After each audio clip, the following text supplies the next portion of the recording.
Welcome to special analysis. నేను రమా మండవ. ఈరోజు అనాలిసిస్లో భాగంగా మనం తీసుకోబోతున్న టాపిక్ ఏంటంటే, ఈరోజు చూసినట్లయితే గొల్ల బాబురావు పాయికరావుపేట నుంచి ఆయన ఎమ్మెల్యేగా ఉన్నారు ప్రజెంట్.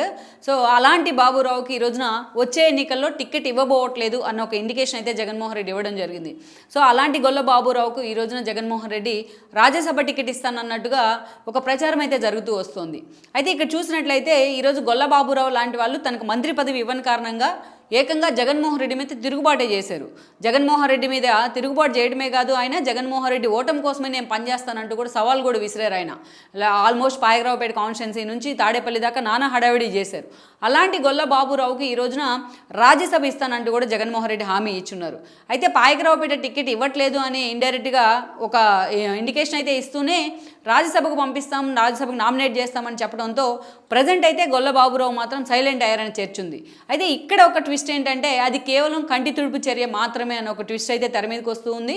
కేవలం జగన్మోహన్ రెడ్డి గొల్ల బాబురావుని ఎలాంటి హడావిడి చేయకుండా, ఆయన మీడియా ముందుకు రాకుండా కట్టడి చేసేందుకే ఈరోజు ఆయనకి రాజ్యసభ టికెట్ని అనౌన్స్ చేశారు అనే ఒక చర్చ అయితే ఉంది. ఈరోజు చూసినట్లయితే గొల్ల బాబురావు అత్యంత కీలక నేతగా ఆయన అంతకుముందు గ్రూప్ 1 ఆఫీసర్ కూడా, ఆయన పంచాయతీరాజ్ శాఖలో కీలక శాఖలకు కూడా ఆయన పనిచేశారు. సో అది ఒక ప్రభుత్వ అధికారిగా. అలాంటి గొల్ల బాబురావు జగన్మోహన్ రెడ్డి పార్టీ పెట్టిన తర్వాత 2014 పరిణామాల్లో ఆయన వెంట నడిచే ప్రయత్నం అయితే చేశారు. సో అక్కడ మనం చూసినట్లయితే 2019 ఎన్నికల్లో గొల్ల బాబురావు అక్కడి నుంచి ఎమ్మెల్యే కావడం జరిగింది పాయకరావుపేట నుంచి. అటువైపు నుంచి చూసినట్లయితే 2014లో అనిత, వంగలపూడి అనిత టీడీపీ నుంచి ఎమ్మెల్యే అయ్యారు. ఆవిడ కూడా ప్రభుత్వ శాఖలో పనిచేశారు, టీచర్గా కూడా. సో అలాంటి వంగలపూడి అనిత కూడా టీడీపీ నుంచి రిప్రజెంట్ చేస్తూ 2014 ఎన్నికలు 8 గెలిచి ఎమ్మెల్యే కావడం జరిగింది. సో అలాంటి వంగలపూడి అనితకు మహిళా అధ్యక్షుల పదవి కూడా ఉంది ఈ రోజున టీడీపీలో. సో ఒక ఎక్స్పోజర్ అయితే వచ్చింది. ఇండివిజువల్గా ఉన్న అసెంబ్లీలో వైఎస్ఆర్సీపీ టార్గెట్ చేసిన తీరు కానీ, తొలిసారి ఎమ్మెల్యేగా వచ్చిన సో ఒక ఇండివిజువల్ ఎక్స్పోజర్ అయితే వచ్చింది పార్టీలో. అలాంటి అనితను ఓడించి ఒక స్టేట్ ఫిగర్ అయితే అయ్యారు ఆవిడ చాలా తక్కువ సమయంలోనే. అలాంటి వంగలపూడి అనితను ఓడించి మరీ 2019 ఎన్నికల్లో గొల్ల బాబురావు పాయకరావుపేట నుంచి ఎమ్మెల్యేగా గెలవడం జరిగింది. ఒక స్టేట్ వైడ్గా జగన్మోహన్ రెడ్డి వేవ్ ఉన్న ఆ సమయంలో ఆ వేవ్ పాయకరావుపేటలో కూడా పనిచేసిందనే అంచనాలు వచ్చాయి. ఈ క్రమంలోనే వంగలపూడి అనిత ఓడిపోయారు. అండ్ దెన్ గొల్ల బాబురావు గెలవడం జరిగింది ఎమ్మెల్యేగా. అయితే ఇక్కడే ఒక ట్విస్ట్, గెలిచిన తర్వాత గొల్ల బాబురావు డే 1 నుంచి కూడా ఆయన సామాజిక వర్గ కోటాలో మంత్రి పదవిని ఎక్స్పెక్ట్ చేస్తూ వచ్చారు. అయితే జగన్మోహన్ రెడ్డి తన ఫస్ట్ క్యాబినెట్లో గొల్ల బాబురావుని పక్కన పెట్టారు.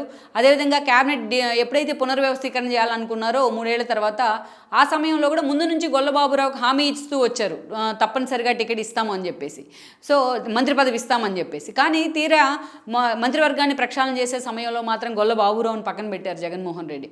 సో ఈ క్రమంలోనే గొల్ల బాబురావు ఏకంగా జగన్మోహన్ రెడ్డి మీద తిరుగుబాటు జెండా ఎగరేశారు. ఇక నుంచి జగన్మోహన్ రెడ్డి మీద వ్యతిరేకంగా నేను పనిచేయబోతున్నాను, ఆయనకి వ్యతిరేక ప్రచారం చేస్తున్నాను, పార్టీలో ఉంటే ఉంటాను పోతే పోతాను అంటూ కూడా చాలా డెరిగేటరీ కామెంట్స్ చేసి ఆయన వార్తల్లోకి ఎక్కారు క్యాబినెట్ ప్రక్షాళన సమయంలో. అయితే ఆయన ఏదో ఒక రూపంలో కన్విన్స్ చేసే ప్రయత్నం చేసి ఇప్పటిదాకా పార్టీలో హోల్డ్ ఉండేలాగా చేశారు జగన్మోహన్ రెడ్డి. అయితే ఈరోజు జగన్మోహన్ రెడ్డి చేయించుకున్న సర్వేలో రేపటి ఎన్నికల్లో 1 సైడెడ్గా పాయకరావుపేట సీటు ఉండబోతోంది. అది కూడా వంగలపూడి అనిత ఈజీగా అక్కడి నుంచి ఎమ్మెల్యేగా గెలవబోతోందని అంచనాలు వస్తున్నాయి. అందుకే ఆ టికెట్లో ఆయన సిట్టింగ్లు మార్చాలని కూడా డిసైడ్ అయి ఉన్నారు. గతంలో అక్కడ ఎమ్మెల్యేగా పనిచేసిన వెంగళరావు లాంటి వాళ్ళని కూడా ఈరోజు జగన్మోహన్ రెడ్డి తెర మీదకి తీస్తున్నారు. కొత్త అభ్యర్థుల కోసం కూడా వేట మొదలుపెట్టారు. ఈ క్రమంలోనే బాబురావుకు టికెట్ దక్కదనే చర్చ ఉంది. అయితే ఆయన ముందుగా ఎప్పుడు కూడా చాలా విగ్రస్గా మాట్లాడుతూ ఉంటారు. మీడియా ముందు జగన్మోహన్ రెడ్డిని టార్గెట్ చేయడానికి కూడా ఆయన వెనుకాడరు.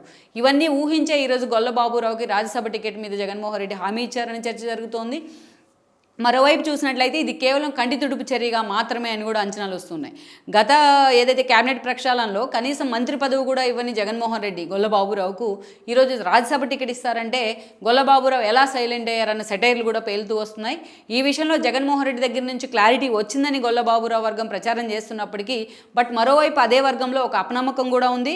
తీరా రేపు ఎన్నికల సమయానికి రేపు రాజ్యసభ టికెట్ విషయంలో జగన్మోహన్ రెడ్డి తిరిగి తమకు హ్యాండ్ ఇస్తారేమో మంత్రి పదవి లాగే అన్న ఒక ఆందోళన కూడా వాళ్ళలో ఉంది. మరి ఈ వ్యవహారంలో జగన్మోహన్ రెడ్డి కేవలం కంటి తుడుపు చర్యగా మాత్రమే ఈరోజు గొల్ల బాబురావుని కన్విన్స్ చేసే ప్రయత్నం చేస్తున్నారు రాజ్యసభ రూపంలో అన్న చర్చ అయితే ఉంది. సో ఈ పరిణామాలన్నీ కూడా, సో ఈరోజు రాజ్యసభ అంటే ఆయన ఇన్యాక్టివ్ కూడా అయ్యే అవకాశం ఉంది ఆయన వర్గం కూడా. సో ఈ పరిణామాలన్నీ అటు వంగలపూడి అనితకు కానీ, అటు టీడీపీకి కానీ పాయకరావుపేట కాన్స్టిట్యున్సీలో ఒక యాడ్ అండ్ ఎలిమెంట్స్గా కూడా మారబోతున్నాయంటే అది ఆశ్చర్యం లేదు. ఈ వీడియో మీకు నచ్చినట్లయితే please share, like and subscribe R24 Telugu.